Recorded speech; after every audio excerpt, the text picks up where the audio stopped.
America में हीरे। जब हम हीरे सोचते हैं तो अक्सर महंगी दुकानें, उनकी चमक, वही सब याद आता है ना? हाँ, बिल्कुल। लेकिन क्या आप जानते हैं कि ये जमीन के नीचे भी छिपे हुए हैं, असली खजानों की तरह। जी। और कुछ जगहों पर तो इन्हें मतलब आम लोग भी ढूंढ सकते हैं। हाँ, ये सच है। तो आज हम इन्हीं अमेरिकी हीरो की दुनिया में थोड़ी गहराई से उतर रहे हैं। कहाँ मिलते हैं ये, कैसे बने, और वो जो आम लोगों के ढूंढने वाली बात है वो कैसे मुमकिन है। हमारे पास इससे जुड़े कुछ अच्छे स्रोत हैं, चलिए उनकी पड़ताल करते हैं। शुरुआत करते हैं सबसे अनोखी जगह से, आरकानसस। अरकानसास, हाँ। वहाँ मुर्फ्रेसबोरो में एक जगह है, crater of diamond state park. जी। ये अमेरिका की अकेली ऐसी हीरे की खान है जो मतलब पब्लिक के लिए खुली है 1972 से। जी, एक स्टेट पार्क के तौर पर।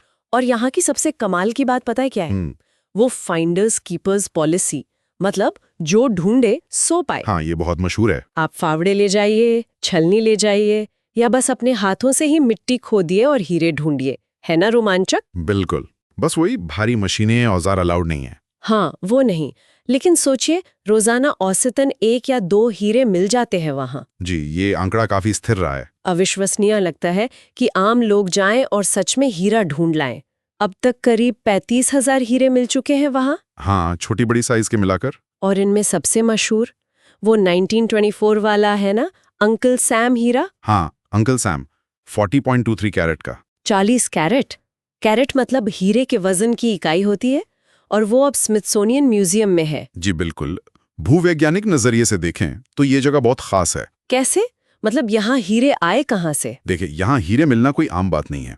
ये करीब 10 करोड़ साल पहले, 10 करोड़ साल? हाँ, एक जबरदस्त ज्वालामुखी विस्फोट हुआ था। उस प्रक्रिया में पृथ्वी के बहुत गहरे हिस्से से, जिसे मेंटल कहते हैं, वहां से हीरे एक खास तरह की चट्टान के साथ ऊपर आ गए। अच्छा, इन चट्टानों को किम्बरलाइट कहते हैं। समझ लीजिए ये वो पाइपलाइन है जो हीरे को सतह तक लाई।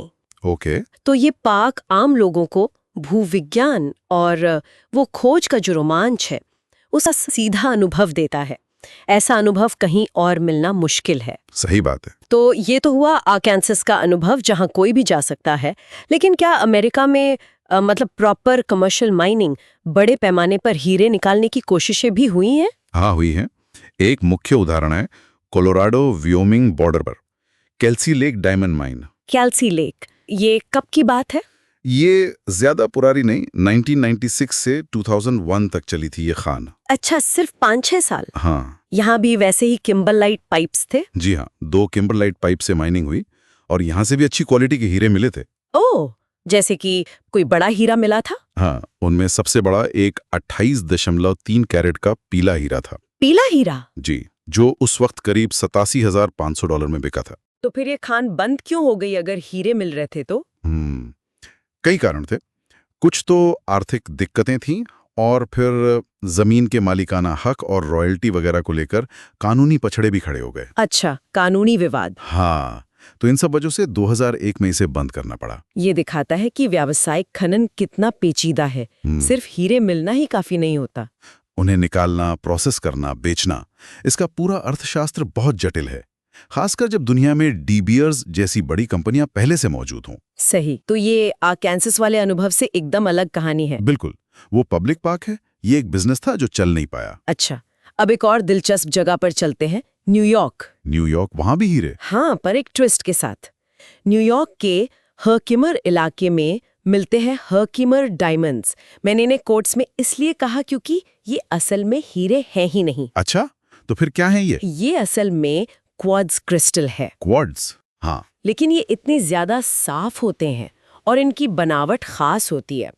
दोनों सिरों पर नुकीले, डबल टर्मिनेटेड जिन्हें कहते हैं, बिल्कुल हीरे जैसे दिखते हैं। ओह, इसलिए इन्हें डायमंड कहने लगे। हाँ, और ये बने कैसे, ये भी दिलचस्प है। ये करीब 50 करोड़ साल पुरानी चट्टानें हैं, डॉलो स्टोन नाम की। 50 करोड़ साल? जी, उन चट्टानों के अंदर जो छोटी छोटी खाली जगह होती है ना, जिन्हें वग्स कहते हैं, मतलब चट्टान में प्राकृतिक खोखली जगह, उनके अंदर ये क्रिस्टल बने। कमाल है। तो ये असली नहीं है पर फिर भी मशहूर है? बहुत। अपनी चमक और परफेक्ट शेप की वजह से। पर्यटक खासकर गर्मियों में वहां जाते हैं और इन्हें खोदकर निकालते हैं। ये भी एक तरह का आकर्षण बन गया है।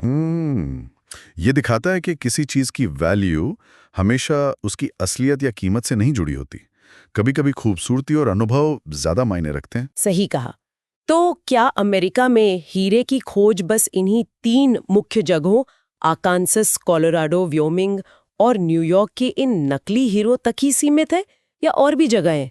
नहीं, और भी जगहें भूवैज्ञानिकों को मोंटाना, वायोमिंग और कोलोराडो के दूसरे हिस्सों में भी हीरे मिले हैं। ओह, जैसे 1990 में मोंटाना में एक 14 कैरेट का खुरदरा हीरा मिला था।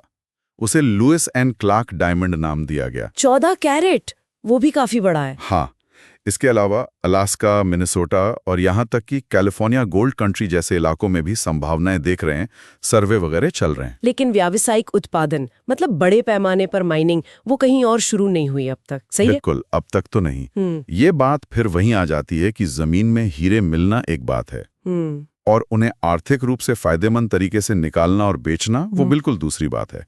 हो सकता है कई जगहों पर हीरे हों, पर शायद उतनी मात्रा में या उस क्वालिटी के ना हो कि बड़ी माइनिंग की जा सके।